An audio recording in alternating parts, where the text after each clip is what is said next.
음, 이제 긴 여정을 시작하게 되는데요.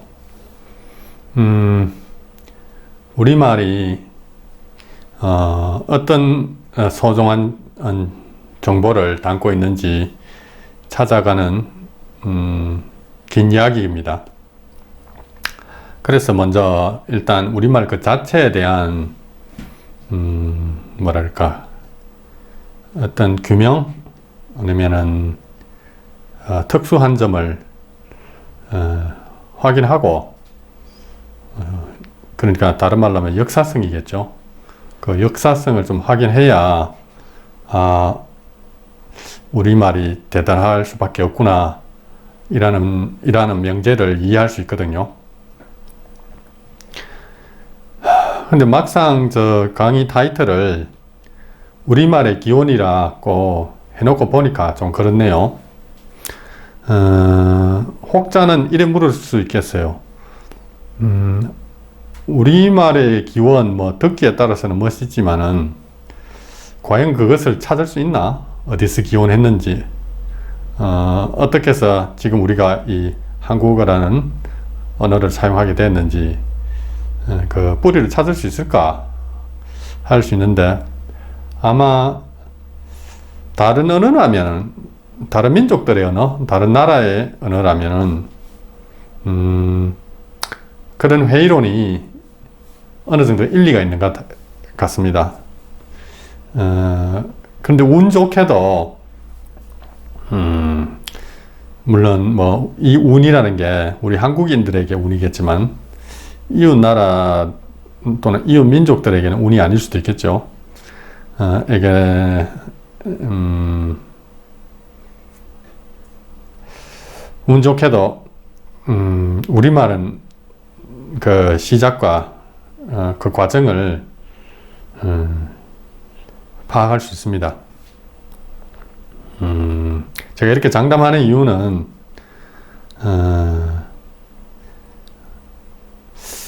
딱히 다른 건 없고 심증이랄까?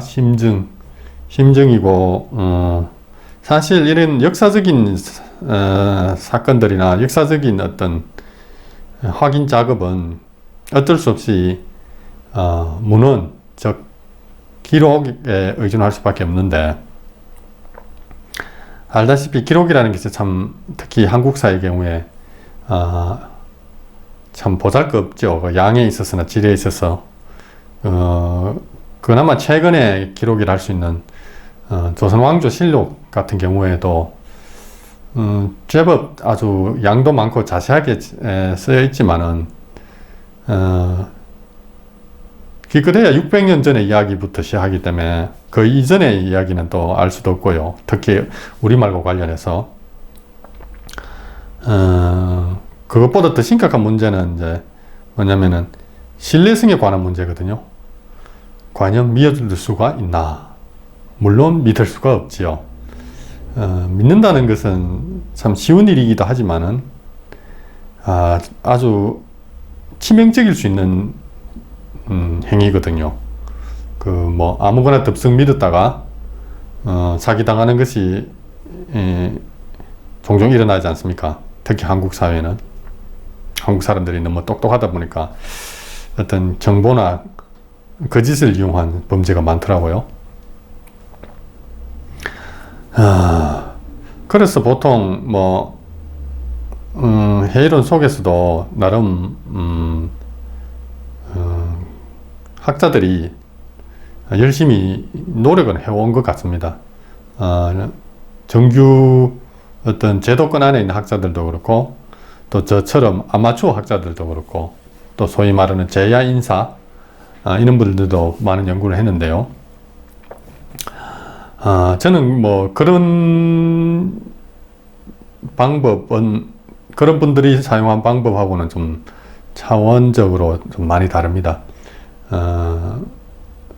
이 본 강의를 통해 가지고 과학을 많이 질타하지만은 좀 이런 표현이 어떨지 모르겠는데 대단히 과학적입니다. 특히 자연과학적이라 가지고 좀 명쾌한 맛이 있겠죠. 자연이라는 것을 관찰하는 것이 이제 과학인데, 과학이라는 것 자체가 좀 문제가 있다기보다는 우리 관찰자인 우리가 무엇을 하고 있는지, 무엇을 관찰하고 있는지에 대한 정확한 그게 없이 막연히 자신감만 가지고 달라들다 보니까 현대 과학이 이렇게 되었다고 할 수 있거든요. 그렇지 않고 겸손한 마음으로 만물을 관찰한다면은 그런 대로 괜찮은 어떤 이익이 있을 거라 생각합니다. 제가 평소에 특히 제가 이 관련 연구를 한 3년 전부터 시작했는데, 뭐 본의 아니게 연구가 되어버린데 처음부터 뭐 연구를 할 생각은 없었거든요. 뭐 어떻게 하다 보니까 이렇게 되어버렸는데, 그 연구 초기에 가끔 방문했던 사이트가 있거든요. 블로그인데 바로 이겁니다. 블로그 이름은 유라시아어와 한국어의 기원이거든요. 이 블로그 사이트에서 제가 읽었던 내용들은 뭐 주로 그런 겁니다. 한국어가 비록 아시아 동쪽에서 사용되는 언어지만은 그 뿌리를 타고 올라가면은 인도 유럽어족, 즉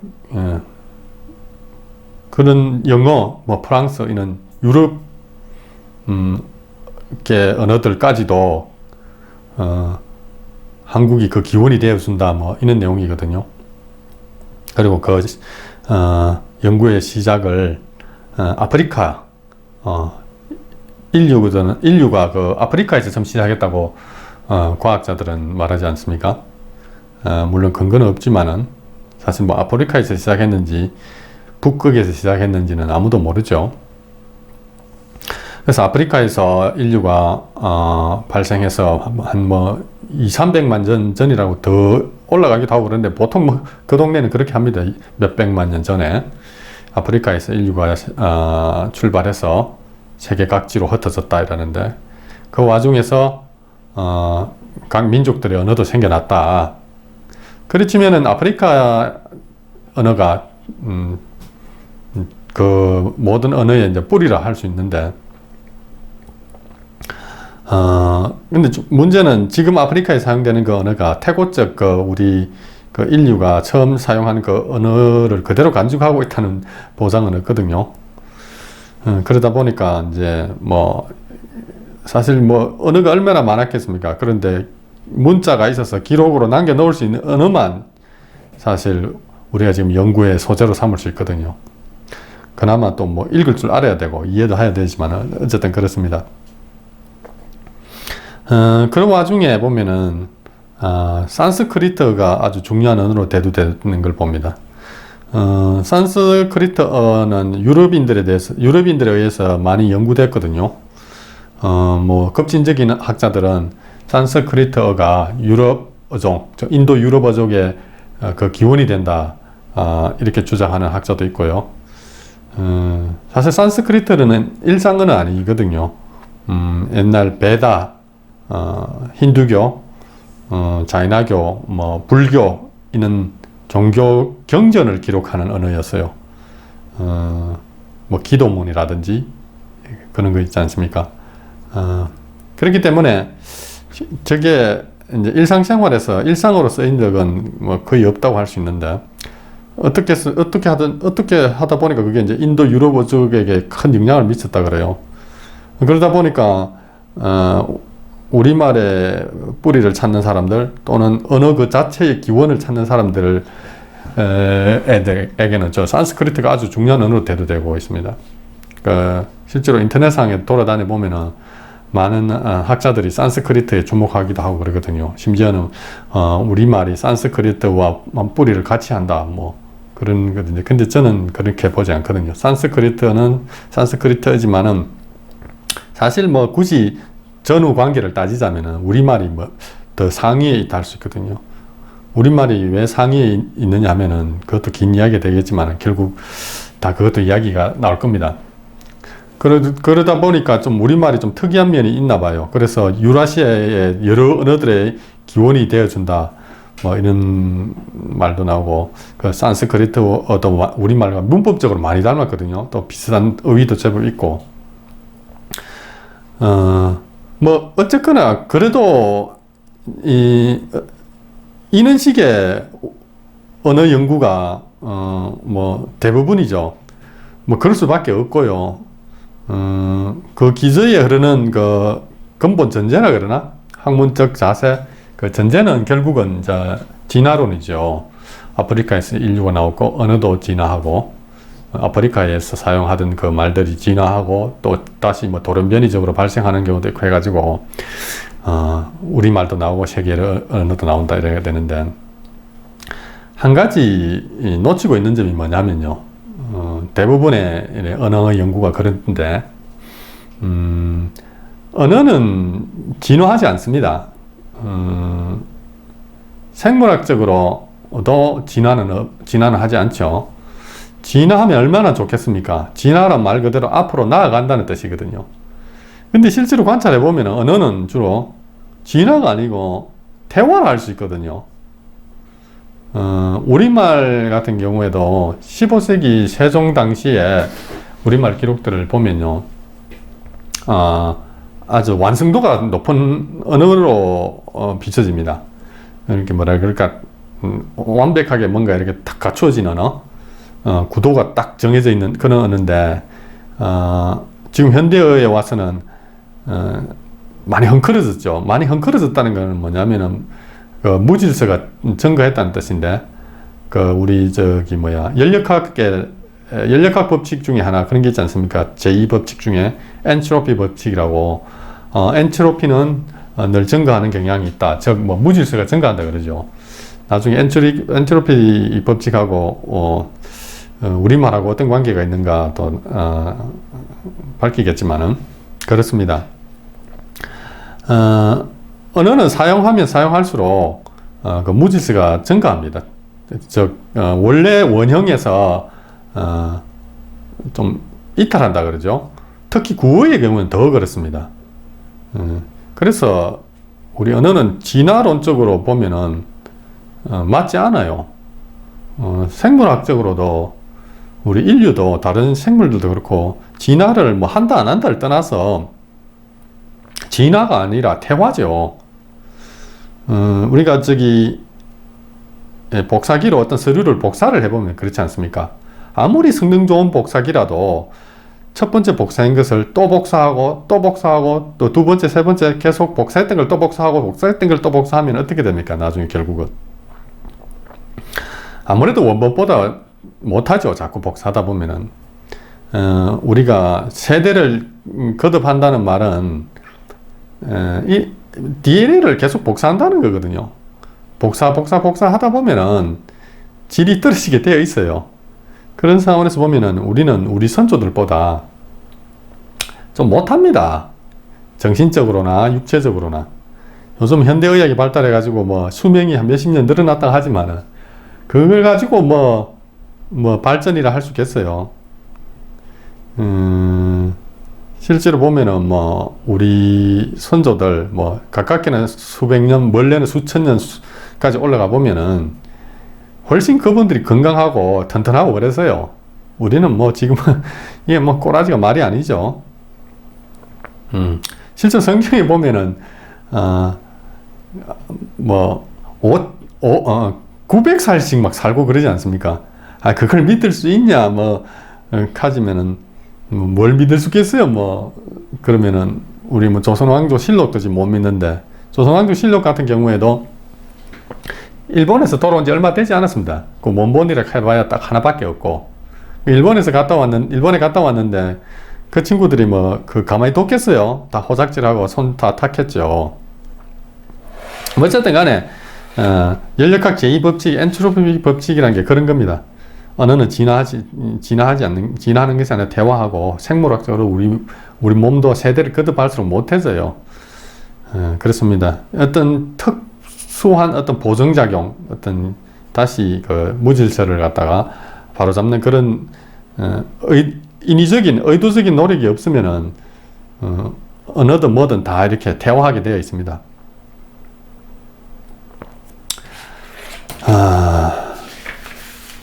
저 유라시아의 한국의 기원 저것도 제가 초창기에 좀 자주 들어가 봤는데 요즘은 잘 안 들어가 보거든요. 왜냐하면은 우리말이 어디서 왔다는 그 기원을 대한 그 제대로 된 냄새를 맡았다 그러나? 그래서 저는 식으로는 결국은 뭐 다 그렇다 하더라, 그런 것이 아닐까, 이걸로 끝나버리고 뭐 상상으로 끝나버리죠. 실질적인 이 소득은 뭐 그렇게 없다고 생각할 수 있습니다. 그러다가 제가 주로 생각한 게 뭐냐면은 우리 같이 아마추어 역사가들, 재원과 그 시간이 많이 부족하죠. 정규 과정 속에 있는 그런 학자들 같은 경우에는 뭐 먹고 사는데 어떤 문제도 없고 여러 가지 또 지원도 정부로부터 나오지 않습니까? 그래서 아마추어 이 학자들 같은 경우에는 여러 가지 한계가 있어요. 그러다 보니 누구 책을 인용하기도 하고 뭐 카드라가 될 수밖에 없는데, 그러다 보면 처음 원소스가 되어주는 그 자료가 삐끗해버리면은 그 뒤에는 계속 나오는 것들은 다 계속 엉망진창 거짓이 양상되거든요.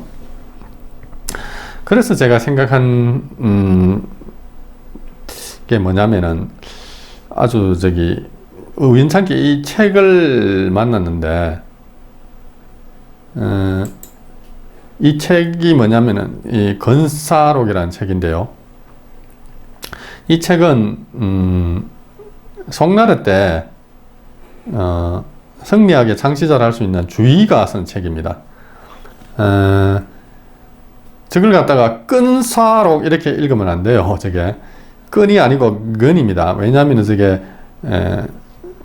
유성자음이거든요. 저게 우리가 지금 그 훈민정 해례를 잘못 이해해 가지고 현대 우리 한국어에서는 저게 된소리가 돼가지고 끈인데, 끈으로 읽는데 실은 끈이 아니고 근 이렇게 됩니다. 그렇다고 근도 아니거든요.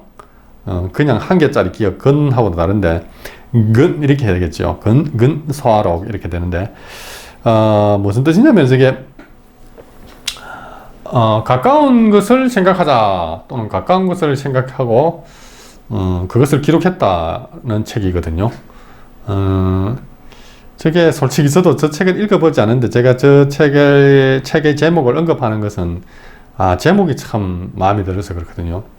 우리 같이 이렇게 재원과 시간이 부족한 아마추어 학자들에게는 가까운 것을 소재로 해가지고 아주 깊이 있는 것을 알아낼 수 있다면 그처럼 경제적이고 효율적인 건 없거든요. 주의가 저 책을 쓸 당시에는 송나라 뿐만이 아니고 동아시아, 뭐 쉽게 말해서 그냥 아시아 전체가 불판이었어요. 여기서 불판이란 말은 불교가 완전히 만연해 있었다 이거죠. 불교가 1000년 이상 이렇게 막 신봉되다 보니까 오래되면 문제가 발생되죠. 그러다 보니까 뭐 사회적으로 여러 가지 안 좋은 모양들이 많이 보였던 모양입니다. 주위의 눈에는. 그래서 주위가 불교에 대한 관찰을 딱 해보니까 좀 문제가 있거든요. 불교는 주로 종교적으로는 극락왕생하는 거고, 철학적으로는 깨달음을 얻고자 하는 거 아닙니까? 즉 지혜를 얻고자 하는 거죠. 그런데 너무 공허하거든요. 공허하고 너무 이렇게 황당한 게 있고, 특히 종교적으로 가버리면 불교는 좀 황당한 면도 있죠.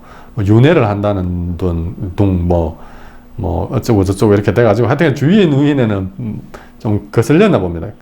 그래서 주위가 좀 더 실질적인 우리 학문을 해보자 해서 나온 게 이제 성리학인데, 아마 저 건사록이라는 저 책도 그래서 나오지 않았을까요? 멀리 있는 서방 정토, 불국 정토 이야기는 이제 그것도 좋지만 그것보다는 가까이 있는 우리 주변의 일들에 대해서 이야기를 좀 해보자. 그런 뜻에서 저 책을 지었다고 저는 제 나름대로 해석을 하는데 맞는지 안 맞는지는 잘 모르겠습니다. 어쨌든 간에 저는 저 건사라는 제목이 참 좋아가지고 나도 뭐 가까이 있는 것을 소재로 우리말의 기원도 알아보고 그리고 또 우리말에 담고 있는 놀라운 비밀들도 알아볼 수 있지 않을까 그런 희망을 가졌었죠. 그렇습니다.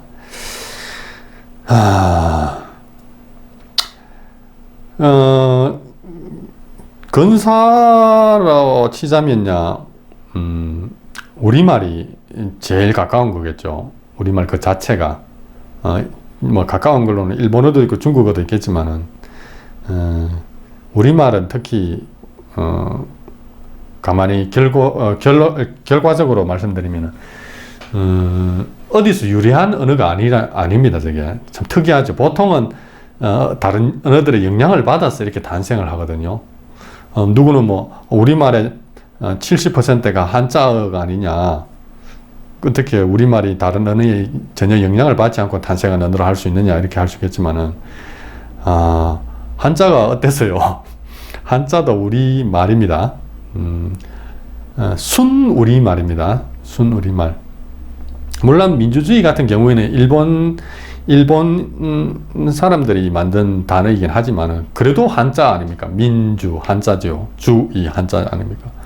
한자는 저기 한자가 그 중국인들이 만들었다가 하는 것은 참 뭐랄까 선조들에 대한 예의가 아니죠. 한자는 우리 선조들이 만든 문자입니다. 그리고 그 한자의 음을 이용해서 또 우리말을 만들죠. 소위 말해서 순우리말이라 하는 그 음문 단어들도 순우리말이고 한자어도 순우리말입니다. 그것을 갖다가 또 밝히는 것도 곧 다음 강의에서 하겠지만은 다 그냥 황당하게 국뽕의 차원에서 우기는 게 아닙니다. 다 과학적 접근을 해보면요 답이 다 나옵니다. 그렇습니다. 어쨌든 간에 이제 근사 차원에서 보면 우리말을 주로 연구했죠. 저도. 그리고 뭐 일본어는 그냥 막 조금 아는 정도, 뭐 중국어도 조금 아는 정도인데 일본어, 중국어를 이렇게 살펴보다가 많은 좋은 아이디어도 떠오르고 그랬어요. 그리고 외국어 중에서는 우리말 연구하는 데 있어서 가장 큰 도움을 받았던 것은 영어가 아닐까 싶은데요. 아까 뭐 보면은 어떤 제야학자들이 산스크리트를 많이 연구한다 그러지 않습니까? 그 산스크리트 경우에 저도 뭔가 싶어가 하도 산스크리트 하니까 뭔가 싶어가지고 한 책도 뭐 사보고 또 사전도 거금을 들여서 사전도 샀어요. 근데 뭐 사면 뭐합니까? 열어보니까 뭐 까막눈인데 아무것도 아는 것도 없고 전부 뭐 진짜 흰 것은 종이고 까만 것은 먹물이고 그래 돼 버렸는데 참 사실 학창 시절에 영어를 배운다고 고생을 많이 해서 그런지 몰라도 외국어라 그러면은 막 이제 막 고개가 살라살 절레절레 흔들게 되거든요. 그리고 뭐 제가 전문 학자라 가지고 맨날 그것만 들다 볼 수 있는 것도 아니고 자식 새끼 주렁주렁 매달고 언제 그런 거 배우고 뭐 그런 거 파헤치고 뭐 산스크리트만으로 끝나는 것도 아니지 않습니까? 저 산스크리트가 발생한 저 인도 지역에 보면 또 수많은 우리말과 관련한 언어들이 많이 있거든요. 그거 다 잘 알고 잘 할 수 있으면 좋겠지만은 형평상 그것도 안 되고 그런 차원에서 보면은 비록 막 외국어에 대한 안 좋은 인상을 심어주었지만은 영어가 아무래도 가장 익숙한 외국어죠. 실제로 저 외국어 중에서 영어는 중국어나 일본어에 비해서 참 한국인에게는 낯선 언어거든요. 좀 어려운 언어고 많이 한국어 차원이 조금 다르고 이래가지고 뭐 그러다 보니까 다른 외국어를 배우는 데 드는 그 노력보다 더 많이 들게 되고 그러다 보니까 아주 질리게 되고 막 외국어라 그러면 이제 손을 흔들게 되고 이래 되는데 뭐 어찌된 간에 배우기 싫어도 배워야 되는 게 이제 영어여서 가지고 그나마 조금 알게 되어 가지고 사실 영어가 저한테는 우리말 한국어를 비춰주는 거울과 같은 그런 역할을 해줬어요. 우리말만 이렇게 자꾸 들이다 보면은 그 매몰되기 쉽지 않습니까? 근데 영어를 배워보면은 영어는 이렇네? 우리말하고 다르네?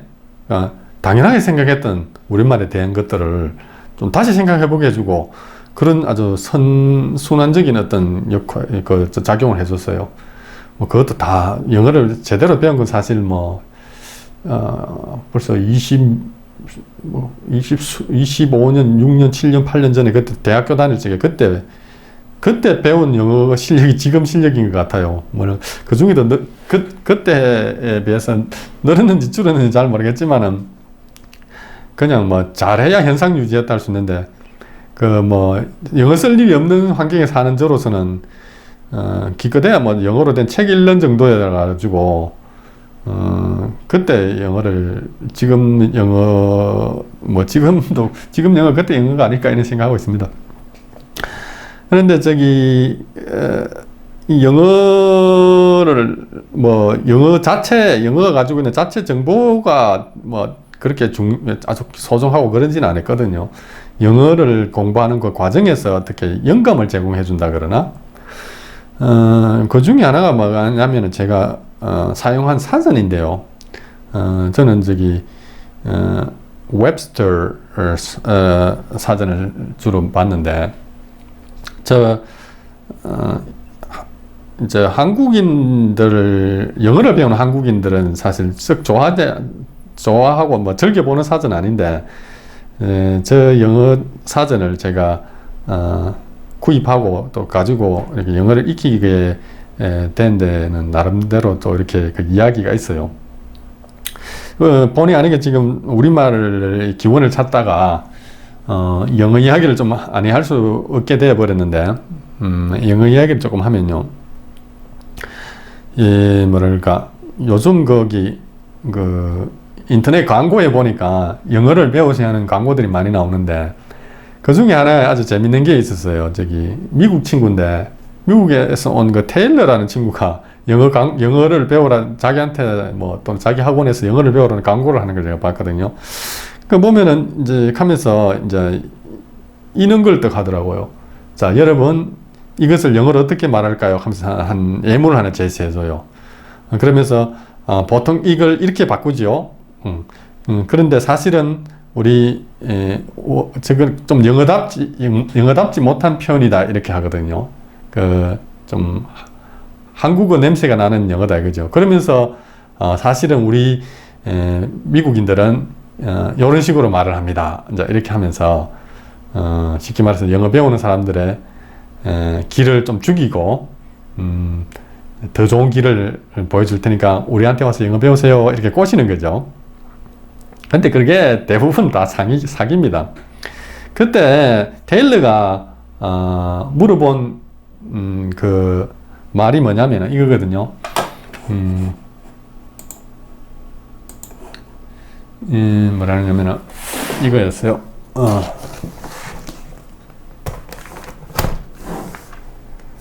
옷 벗지 마. 옷 벗지 마 이런데 옷 벗지 마를 영어로 하면 뭘까요? 이렇게 하는 거였어요. 테일러가. 그 친구 아직 30 됐나 안 됐나 모르겠는데 그 친구 한국에 대해서 한학도 공부하고 그래가지고 선비락하고 그러던데 결국은 영어 가르치는 광고로 제 눈에는 전락인데 미국인이 또는 영국인이 영어 가르치는 것만큼 보기 싫은 거 없거든요. 그냥 자기 나라 말인데 그걸 뭘 또 그것도 또 돈 벌라고. 자, 옷 벗지 마 이렇게 이걸 갖다가 보통 이걸 이제 우리 한국 사람이 이렇게 말한다 그러더라고요. 테일러 말에는 don't take off the coat. 옷 대신에 코트라고 합시다. 어떤 집에 방문을 했는데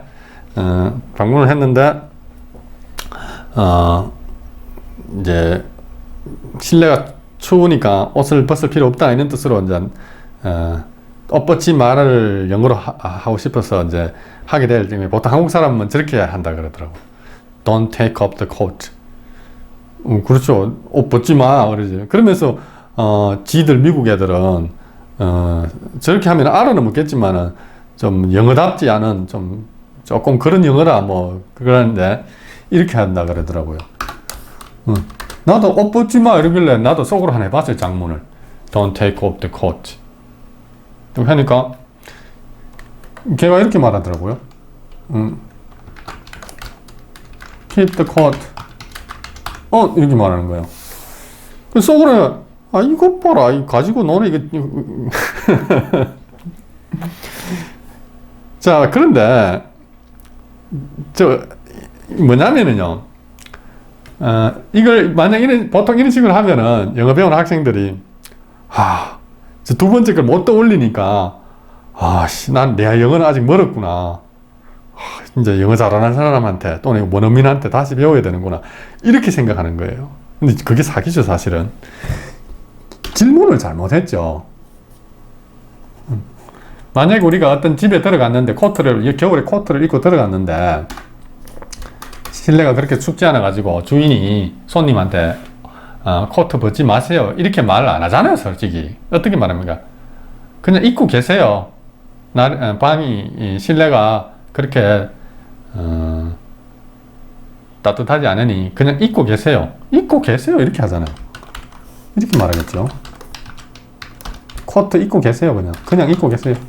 입고 계세요 이렇게 말하겠죠. 만약에 이렇게 질문을 했다면은 뭐 영어 실력이 되게 딸리면 안 되겠지만 영어 조금 했던 사람이라면 다 저렇게 keep the coat on 이렇게 말할 거예요.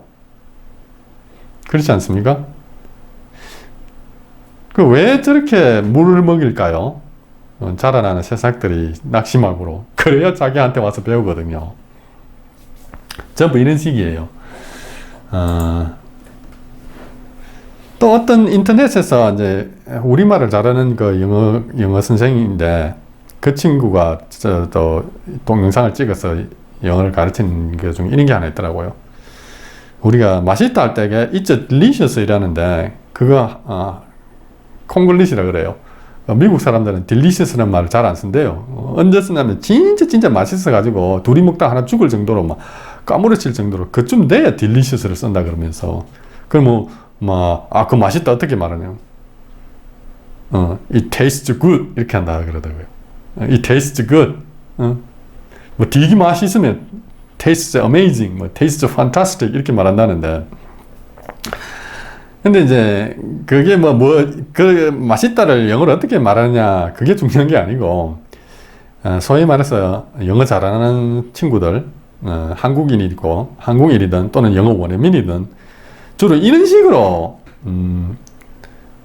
영어를 배우는 외국인들을 갖다가 외국인들에게 꿀밤을 준다 그러나 너 그래 하면 안 돼. 그래야 영어를 더 배우겠죠. 그러다 보니까 이게 낙심시켜야 되는 겁니다. 그런데 delicious 같은 경우는 실제로 미국 애들 잘 안 쓰는 건 맞는데 또 영국에 가면 잘 써요. 또 영국 애들은 잘 쓰고 호주 애들도 잘 쓰고 그래서 무슨 말이냐면요. 영어라는 거에 대해서 다른 언어들은 괜찮습니다. 한국어나 일본어, 중국어도 좀 그렇지만 좀 유니버셜하지 않는 언어들은 원어민에 대한 어떤 헤게모니를 인정해 줄 수 있어요. 원어민이니까. 그래서 한국어는 한국인이 제일 잘 알겠죠, 지구상에서. 아무리 외국인들이 열심히 배운다 한들 실제로 우리 한국에 20년 이상 있었다 하는 그 외국인들도 보면은 우리 같은 원어민들한테는 아주 우스운 그거죠. 그런데 중국어도 어느 정도 그런 성질을 가지고 있거든요. Universal Language라고. 영어 같은 경우에는 원어민에 대해서 헤게모니 인정할 필요 없습니다. 그래서 너희 동네에서 그렇게 말하지. 영어는 이제 모든 세계 이민들에게 오픈된 언어이기 때문에 자기 자기가 살고 있는 지역이나 또는 자기의 그 고유의 그 있지 않습니까? 자기의 그 모국어 어느 센서, 그걸 이용해가지고 말하면 돼요. 그렇다고 뭐 영 못 알아들으면 안 되겠지만, 알아먹을 수 있다는 그 범주 안에서, 영어의 그 운영 원리를 막 심하게 훼손하지 않는 범위 안에서, 심하게 훼손하면 안 되겠죠. 훼손하지 않는 범위 안에서 그냥 말하면 되는 겁니다. 또 예를 하나 더, 자꾸 영어 이야기가 길어지면 안 되는데, 이왕 뭐 이래 된 거 좀 시간을 좀 써봅시다. 이제 또 미국 친구 중에 한 명이, 미국 친구들이 보면은, 원어민 깡패들이 많아요. 자기가 원어민이라고 까부는 애들, 그런 애들, 기 좀 죽여야 됩니다. 그 어떻게 원어민의 기를 죽일 수 있는지 아십니까? 한국인만이 가능하다 했는데, 우리는, 세종으로부터, 정음 28자를 받았거든요. 그게 아주 강력한 무기입니다, 여러분. 그게 단순한 문자가 아니에요. 그게 지성에 있어서 어마어마한 진짜 그 뭐 치명적인 무기가 될 수 있어요. 잘 이용하시기 바랍니다. 이 강의를 듣고 나서. 그 친구도 이제 유튜버인데 이렇게 하는 이야기를 들었어요. 그 뭐야, 너무 기대는 하지 마. 이걸 갖다가 한국 친구들한테 해보라 그러면은 뭐 don't expect too much 이렇게 뭐 하는, 이렇게 하는데 그렇게 하면 안 된다 그러면서, 물론 그렇게 하면 안 되지. 그거는 좀 이상한 영어니까. 그러면서 그러면은 이제 미국 애들은 어떻게 말하냐 하면서 자기가 소개를 하더라고요. 그게 뭐 이거거든요.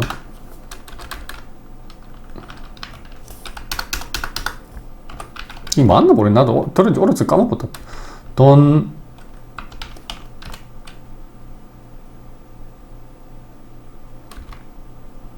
이건 거였나? 아이고, 가물가물하노. 영어 표현 가물가물해도 됩니다. 자기 나름대로 말하면 되니까. Don't get hop up인가?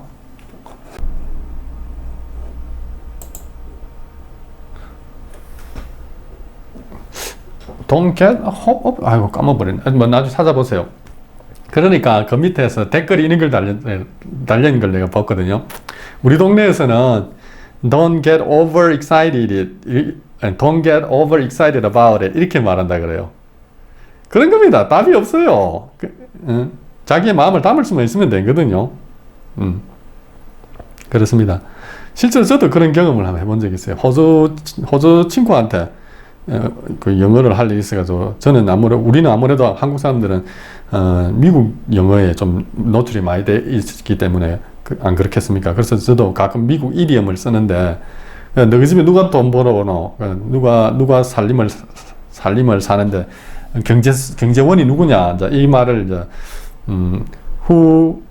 내가 물었어요. 그 친구한테, who brings bacon home? 이렇게, 그 이디엄이거든요. 너희 집에서 누가 돈 버는 사람이 누구냐? 이런 뜻이거든요.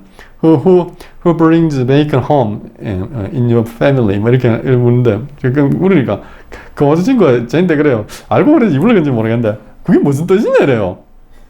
그래서 이거 모르나 이렇게. 그래가지고 설명을 했죠. 집안 식구 중에 주로 돈을 벌어오는 사람이 누구냐. 그러니까 그 친구가 진짜 그 친구 사는 동네에서 진짜 그렇게 말하는지는 모르겠는데, 자기들은 그렇게 그 이디엄을 이렇게 말한대요. Who brings bread home? 누가 빵을 집으로 가져오느냐? Who brings bread home? 이렇게 말한다 그러더라고요. 이디엄이라는 게 그런 거예요. 동네마다 다 다르고, 뭐 그런 마당에 영어에 있어서 뭐 원어민이 어디 있어요? 뭐 그냥 뭐 아니면 이렇게 우리는 한국인이니까 이렇게 하면 어떻게 해요? Don't get 김치 soup drunk. 너무 했나? 김치국 마시지 마라. 너무 기대하지 마라. 뭐. 그런데 이제 이렇게 만약 이걸 진짜 가끔 저도 이런 한국식 이디엄을, 한국 속담 이디엄을 갖다가 원어민들하고 이렇게 만날 일은 잘 없지만 가끔 한 번씩 이렇게 만나가지고 영어 할 일 있으면 장난삼아 쓰거든요. 그러면은 묻죠. 그게 무슨 뜻이냐고. 그럼 이제 설명해 주면 되는 겁니다. 우리 한국에서는 이렇게 말한다고. 그러면서 이게 코리안 잉글리시라고. 여건이 되고 좀 시간이 되고 하면은 별도의 코너를 만들어 가지고 영어 배우는 좀 그 강좌도 한번 할까 하거든요. 뭐 제가 영어를 되게 잘해서 가르친다기보다는 뭐라 그럴까, 영어 지금 우리 이 본 강좌의 그 타이틀이 그거 아닙니까? 한류 이제는 과학이다. 한류 이제는 영어다. 뭐 해가지고 우리가 원어민들의 그 콧대를 전부 딱 이렇게 해가지고 진짜 그렇거든요. 제가 누가 후배들이나 다른 뭐 주위의 사람들이 영어 어떻게 하면 잘할 수 있느냐, 영어 공부 어떻게 하느냐 그런 게 물어오면은 제일 저는 영어 뭐 그냥 사실 열심히 하면 다 늘게 돼 있거든요. 어느 나라 어느든 열심히 하면 다 늘게 돼 있습니다. 그런데 이제 우리는 뭐 좀 영어가 일상에서 막 이렇게 나오는 그런 환경에 살고 있지 않는 외국어 학습자들 아닙니까? 그래서 이렇게 제가 중요하게 생각하는 거거든요. 효율, 능률이죠. 다들 뭐 열심히 하면은 뭐 쉽게 말해서 미국 가서 한 10년 살면은 뭐 바보 아니면 영어 다 하죠. 근데 우리는 한국인으로서 또 여기에 살아야 되고 할 일도 많고 그래서 거기에 막 너무 매진하다 보면은 진짜 중요한 걸 다 놓쳐버리는 경우가 많거든요. 외국어가 아무것도 아닌데 필요한 만큼만 외국어는 하면 됩니다. 필요한 만큼만. 어느 만큼이 필요한 거냐? 그건 뭐 자기 개인에 따라서 다 다르겠죠. 저도 뭐 영어 좀 한다고 하지만 저도 그래요. 뭐 더 잘할 생각은 없어요. 뭐 내가 필요한 만큼. 저는 영어를 좀 사실 제대로 배운 거는 학창 시절이지만 계속 유지는 한다고 했는데 잘 유지되지 않는지 모르겠는데 그 영어를 유지한 목적이 그거예요. 가르치기 위해서. 보통 영어는 지식이나 정보를 저쪽 사회에서 이렇게 배워오는 그런 차원에서 배우지 않습니까? 저는 이제 거꾸로 우리 문화의 우수성, 우리 말 이런 것을 갖다가 외국인들에게 가르치기 위해서 이제 영어를 유지했다고 할 수 있거든요. 그래도 뭐 하도 안 쓰다 보니까 이게 지금 이 발음 기관들이 잘 안 돌아가는데 어쨌든 여건이 되면은 영어 강좌도 재미있게 한번 해볼 생각입니다. 그렇습니다. 그래가지고 제가 이야기가 갑자기 왜 이렇게 돼버린지 모르겠는데 그때 저 대학생이었을 때인데 그런 생각을 했어요. 뭐랄까 그때는 영어 배우는 환경도 아주 열악했는데 그야말로 뭐 영어 배우는 사람한테 원어민은 거의 뭐 성경과도 같은 그런 존재였죠. 근데 저는 그런 게 되게 싫었어요. 우리도 영어 짬밥이 1년이 아닌데 언제까지 원어민인 찾아가지고 이거 이렇게 말하면 맞느냐, 이렇게 쓰면 맞느냐, 뭐 이상하지 않느냐 막 물어보고 뭐 우리 실제로 사회적으로도 한국 사회가 영어를 흡수했다 그러나 접했다 그러나 현지가 100년이 넘었는데 한 100년쯤 하면 도사가 돼 있어야 되거든요. 그런데 여전히 뭐 그래 돼 있는데 그래서 또 영어는 배울수록 또 배워야 될 게 더 많아지고 지금 내 전공도 지금 잘 못하고 있는데 먹고 살기도 바쁜데 그 하나에 또 매진해가지고 뭐 실제로 영어 잘하는 놈 치고 보면은 그때 뭐 지금은 어떨지 모르겠는데 우리 때는 그런 말이 더 있어서 영어 잘하는 놈 치고 성격 좋은 놈 없다. 워낙 영어라는 외국어를 배우는 게 힘들어 나누니까 다 막 이게 영어는 잘하게 됐는데 나중에 이렇게 다 막 이 성품들이 다 일그러지는 거예요. 그렇습니다. 그래가지고 뭐 이거 시관과 또 시관과 재원이란 말이 나오는데 시관과 재원이 다 열악한 상황에서 완전 되게 잘하게 되면 인생을 그려야 될 그런 게 되니까 그건 참 우스운 거죠. 그래서 무슨 필살기가 없을까 싶어가지고 제 나름대로 이렇게 고심을 했는데 그때 만난 사전이 바로 제가 구입하게 된 사전이 이 사전입니다. Webster's New World College Dictionary. 보통 저기 인터넷 웹사이트에도 나오는데 그거는 웨스터 미리엄 사전이라고 하는데 그것도 괜찮은 사전이고, 저는 특별히 이 사전을 좋아하는 이유는 있는 그 칼리지 에디션, 그야말로 좀 이렇게 약간 학구적으로 단어를 설명해 놨거든요.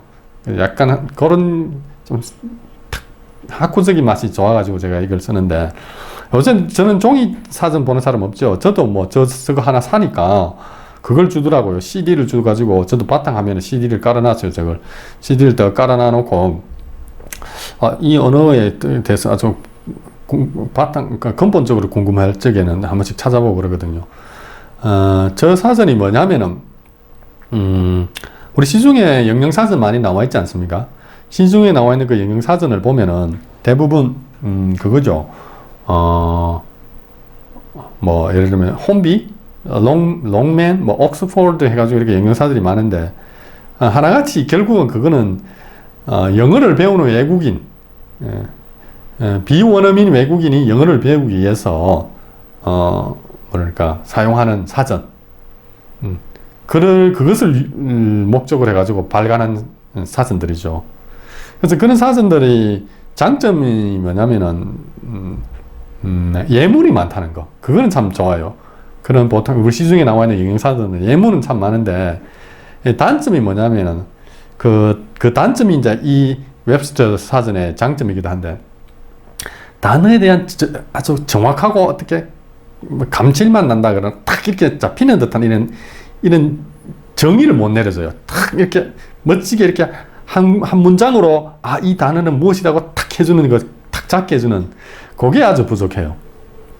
근데 이 웹스터 사전은 소위 말해서 우리 세국어 사전 같은 그런 거예요. 원어민들이 쓰는 사전이죠.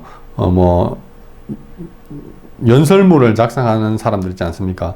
공문서를 다룬다든지 그런 거 하는 사람들이 거기에서 의의 의미가 아주 엄격하게 중요하지 않습니까? 그래서 저 사전을 좀 미국 사람들을 좀 많이 보거든요. 우리로 치면 국어 사전인데 그러다 보니까 이렇게 어휘가 막 그냥 저거 어휘를 그냥 막 쓰다 보니까 어휘력이 약한 사람들 저 사전 보기 참 힘들어요. 근데 한 달 정도 고생하면은 저기 나오는 어휘들이 익숙해지거든요. 그러면 볼만해져요. 한 달 대학생 같은 경우는 한 달 정도만 고생하면 저 사전 뭐 그런 데를 볼만합니다. 근데 저 사전에 보면 좋은 점이 뭐냐면은 그야말로 저기 원어민들이 자기 말을 갖다가 어떻게 아주 학문적으는 좀 그런데 하여튼 간에 깔끔하게 이렇게 자기들의 말로 설명이기 때문에 미국인들이 그 언어에 대해서 느끼는 그 느낌을 가지기 참 좋아요. 보통 시중에 나오는 영영사전들은 보면은 그야말로 유아어죠, 유아어. 그 한정된 어휘를 동원해가지고 그 단어를 설명하다 보니까 이게 무슨 뜻인가 애매해지고 그래서 예문을 많이 하거든요.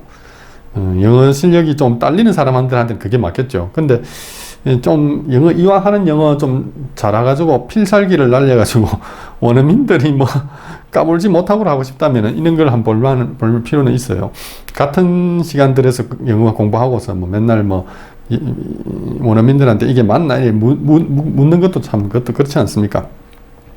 오히려 원어민들한테 너가 영어 똑바로 해라 이래 할 수 있으면 참 좋을 텐데. 저 사전을 보면은 이제 그런 게 있어요. 그런 단어에 대한 예를 들면 이런 거거든요. 물론 아주 너무 일상에서 많이 쓰는 단어가 메이크라는 게 있으면은 보통 사전에 보면은 메이크를 가지고 설명해 놓은 게 보면은 그 뜻이 수식까지 나오지 않습니까? 쭉 이렇게 그래가지고 소위 말해서 사용 빈도수가 아주 높은 단어 같은 경우는 사전 몇 페이지 정도 차지하고 그러지 않습니까?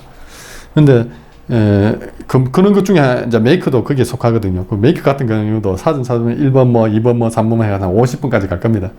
근데 원어민들 그거 다 외워서 쓰진 않거든요. 그 뜻 50개를. 그런데도 정확하게 잘 쓰거든요. 그게 참 신기했는데, 그래서 저도 그러면은 이게 암기에 의존해갖고는 한계가 있다. 그냥 뭔가 하나 이렇게 딱 정확하게 잡아내는 그게 필요하거든요. 그래서 저 사전을 딱 열어보니까 내 나름대로 이제 사전에 있는 말을 갖다 요약하면 이렇게 되는 겁니다. 딱 간단하게 자기화가 필요하거든요. 원래 외국어를 잘하려면 자기화가 필요한데 제 나름대로 저 사전에 있는 문구를 이용해가지고 탁 만들어낸 게 뭐냐면은 그 사전에 실제로 그렇게 적혀 있어요. make란 우리말로 만들다 이래버리면 좀 그게 제한되거든요. 의미라든지 확장이라든지 이런 차원에서 보면은 bring into existence 이렇게 적혀 있더라고요. 그걸 보고 이거다 싶었죠. bring into existence. 그게 다 걸리는 거예요. 가만히 생각해보면 많은 예문들 참 확인해 봤거든요. 전부 존재로 가지고 오는 거예요. bring into existence. 그래서 그 마음을, 그걸 딱 마음에 두고 이렇게 이 make라는 단어를 써보기도 하고 들어보기도 하면은 아주 뭐랄까 편안해요. 맞다. 없던 걸 존재하게 만드는 거는 뭐든지 make를 다 쓸 수 있는 거예요. 뭐 이게 원어민 필링 아닙니까? 자, 그리고 이제 하나 더 예를 들면은 이런 거거든요.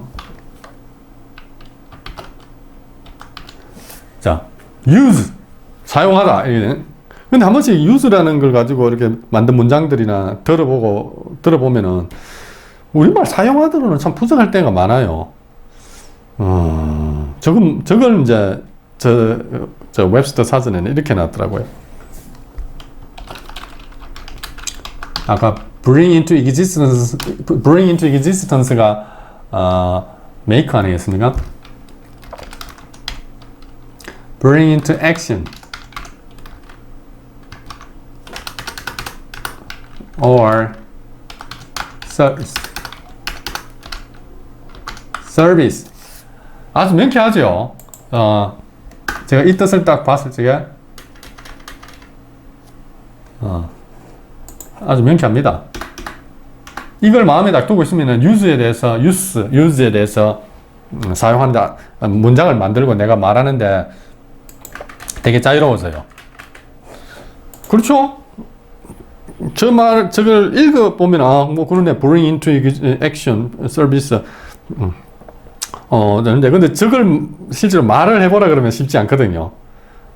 저 웹스터 사전에 좋은 점이 저런 겁니다. 저걸 가지고 머리에 딱 두고 있으면은, 어떤 환경에서도 거의 되게 심한 이디엄, 심한 슬랭이라든지 그런 말만 아니면은 저게 다 걸려듭니다. use라는 게 다 걸려들어가지고, 그리고 중요한 거는 내가 또 저 단어에서 자유로워질 수 있어요. 저 개념에 들어간 건 다 저렇게 쓸 수 있거든요. 그렇습니다. 자, 근데 웹스터 사전 이야기까지 했는데, 하다 보니 영어에 대해서 너무 많은 이야기를 했는데, 괜히 쓸데없는 이야기는 아니고요. 다 우리말을 연구하는데 기본 토대가 되기 때문에 제가, 한 겁니다. 이 웹스터 사전을 보면은, 이 구판인데, 이는 오래된 건데, 신판을 하나 사긴 사는데, 자, 이 웹스터 사전에 실제로 내용을 한번 들여다보면요.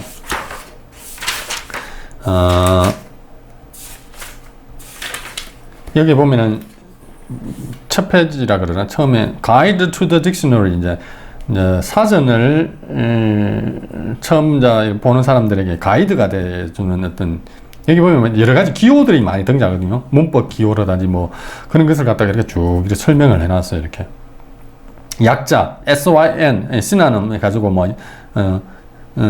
synonymous synonymy 이래 가지고 유사어 뜻이 비슷한 거 ANT 이러면 autonomous antonym 해가지고 반대어 이런 여기서 사용된 기호들을 부호들을 갖다가 이렇게 설명을 쭉 했고 이 사전을 어떻게 효율적으로 쓸 수 있는가 그런 것을 쭉 이렇게 해놨거든요. 무엇보다 이제 주목하고 싶은 건 여기 보면은 이게 그냥 pronunciation key라는 게 있어요. pronunciation key가 뭐냐면은 여기 발음 기호가 있는데 영어는 영어 철자하고 발음하고 소리가 다르게 나지 않습니까? 그래서 발음 기호를 알아야 어떤 단어를 보면은 어떻게 발음하는지 알 수 있거든요. 물론 요즘은 인터넷에 가가지고 그 단어를 쓰고 클릭하면 읽어주니까 알 수 있는데 우리 때만 해도 그런 거 없었어요. 그냥 사전 보고 발음 기호 보고 이렇게 그 발음을 익히고 이랬는데 그러다 보니 발음이 전부 이상하게 되는 경우가 많았죠. 그 발음 기호를 어떻게 이 발음 기호들이 무슨 소리를 내는지 예를 들어 놨거든요. 이 프로넌시에이션 키 보면 사실 제일 첫 페이지에 이 구판인데 구판에 첫 페이지에 이렇게 딱 크다랗게 붙여놨어요. 이렇게 한 4, 50여 개 가지 영어 발음인데 사실 영어 발음 4, 50개 정도만 마스터하면 영어 발음 완벽하다 할 수 있어요.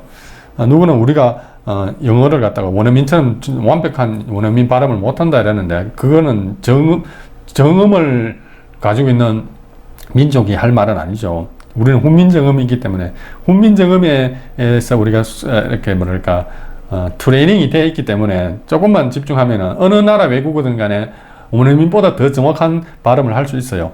어쨌든 간에 이 영어 같은 경우는 4, 50개 발음인데 4, 50개 발음만 정확하게 하면 그게 영어입니다. 자, 이렇게 되면은 저기 또 있는데 보면은 뭐 각각 그 발음 기호에 해당하는 실제 영어 단어들이 적어놨거든요. 그래서 뭐 오우 이거는 아우로 발음해라 이런 뜻으로 예를 들은 게 cow 소 out 바깥쪽 out 그다음에 shower 쉬다 이렇게 적어놨거든요. 이 오우라는 발음 기호는 이렇게 소리 나는 것들을 소리 난다 이렇게 이제 예시로서 단어들을 적어놨어요. 제가 왜 이걸 갖다가 자꾸 이야기를 하냐면요. 그래, 니 영어 잘한다, 뭐, 그거, 뻑이라고 하는 건 아니고, 이게 아주 중요합니다, 이게. 우리말의 기원을 찾는데 아주 중요하기 때문에 제가 예를 드는데.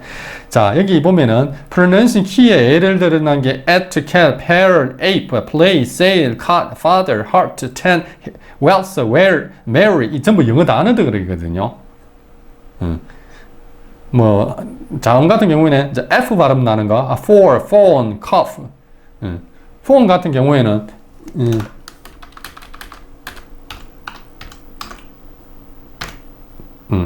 이거 F 발음 나죠.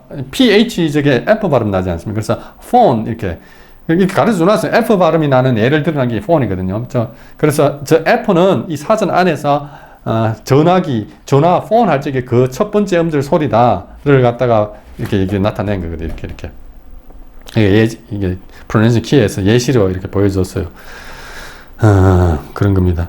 이게 뭐냐면 예시로 들었던 게 다 영어 단어거든요.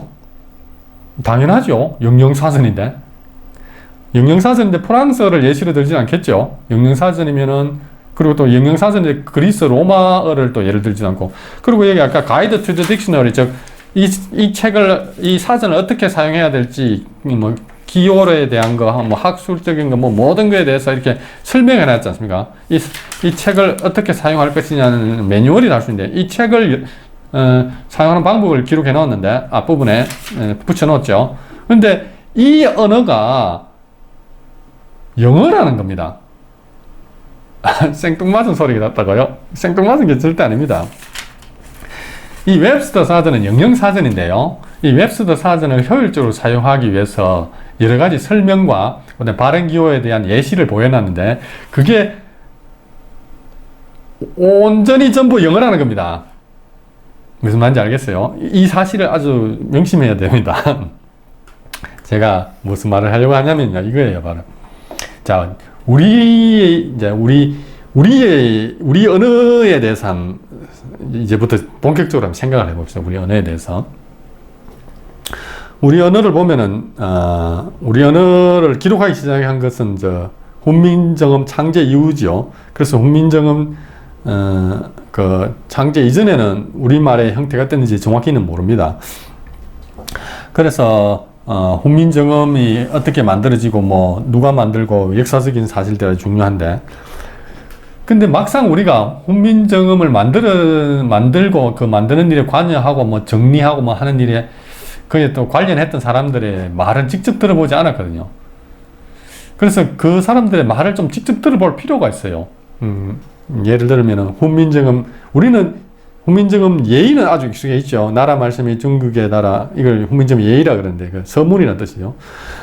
뭐, 문자 와라 서로 사만째 안에 할 때, 그거는 아는데. 그리고 그 밑에 나오는, 여러 가지, 이 소리는, 기억 소리는 어떻게 나고 그런 거 쭉 설명돼 있고, 그 다음에, 훈민정음 해례가 있어요. 해례가 바로 이 가이드 투 더 딕셔너리처럼 훈민정음을 어떻게 실제 사용하고 어떻게 운용해야 될지에 대한 매뉴얼 책이요. 매뉴얼 북이죠. 그 해례라는 게. 그 다음에 훈민정음을 실제로 이제 활용해서 만든 게 뭐냐면은, 동국정운이라는 한자 발음 사전이거든요. 한자를 어떻게 읽으라 하면서 각각 한자에 대해서 발음하는 방법들을 갖다가 훈민정음으로, 한자라는 글자는 보면 그 안에 어떻게 읽어야 될 정보는 담고 있지 않지 않습니까? 뜻만 있지. 그거 보면 뜻을 알 수 있지. 그게 어떻게 발음하라는 그거는 모르거든요. 그 한자만 들다봐서. 그래서 세종대왕이 훈민정음을 만들어서 한자에다가 발음을 이렇게 달아가지고 사전을 만들어놨어요. 이 동국정운인데, 동국정운 서문에도 보면은 왜 동국정운을 만들게 되었는지 이렇게 긴 말이 있어요. 그것을 보면은 그때 정황을 이해하는데 아주 도움이 많이 됩니다.